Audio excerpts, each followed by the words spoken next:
Alright, you guys, I'm here to review Iron Man 3, and Iron Man 3 is way, way vast superior over Iron Man 2, okay? And it takes place right after the Avengers, of course, and Tony Stark's having a lot of problems, you know, saving New York City, going through a wormhole. He's kind of fucked up right now. He's having anxiety attacks, panic attacks, all that stuff. Any little slight mention of New York City, he goes nuts, okay? And yeah, he's not paying attention to Pepper Potts lately. She's kind of throwing her to the side. He's been working. When he doesn't sleep, he goes downstairs and he works on his suits. That's what gives him strength. That's what makes him safe, like feel safe, you know. But when the Mandarin comes into town and fucks shit up, he has to save the day again. Okay. Now, given the fact that this is right after the Avengers, you know they're going to throw some Avengers related stuff in there. The little boy that he meets along the way mentions the Avengers in name. Actually, he says the Avengers.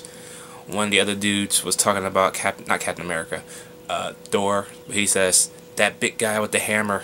And everybody started laughing. Yeah. So, a couple of things I want to mention. The Mark 42 suit. I love that suit. Okay, I love the fact that he go like this and the suit comes to him and attaches to him. That's badass. Okay, that's good shit. Okay, just like the first film, that suit has some kinks that he has to work the kinks out, but he eventually does. Okay, Jon Favreau didn't direct it, but he's still in it for like 10 minutes at the most. Guy Pearce plays person that you meet at the beginning of the film. The film is set around the New Year's Eve and Christmas. So at the beginning of the film is New Year's Eve. The rest of the film is like Christmas time, around Christmas time. So that's kind of weird that it's coming out in May and it's a Christmas themed movie. But okay, who cares, right? You ever heard of the term Christmas in July? So yeah. So when all hell breaks loose, Tony Stark goes to try to save the day. And when something happens to one of his friends, he accidentally says some stuff that he shouldn't has, and it causes his mansion to get blown to shit. Okay, and I mean blown to shit. Alright?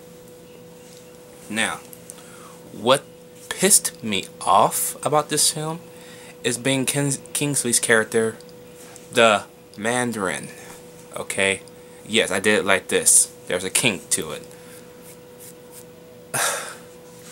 Being a fan of the Iron Man comic books, and I know a lot of people are going to be with me on this, I was not happy what they did to Ben Kingsley's character. I'm not going to spoil it, but let's just say there's a mask on Ben Kingsley's character, and it is total bullshit, okay?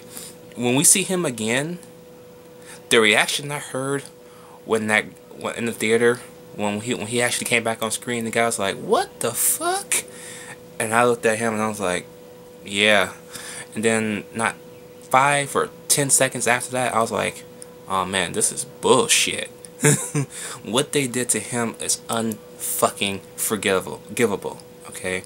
I don't know why Marvel allowed this to happen to the Mandarin, but it's BS, man. Oh, what the hell? I don't get that shit. Okay? Ugh. Guy Pearce's character has a bigger role than this, and it comes into play, and it's stupid.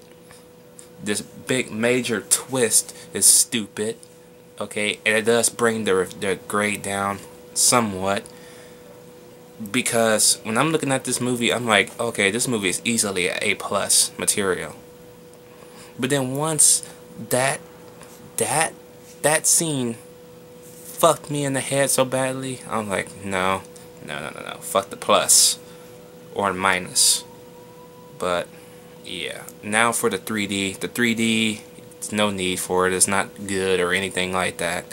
IMAX is always welcome. So even though I didn't want to see it in 3D, I had to see it in IMAX, man. I've seen all 3 Iron Mans in theaters.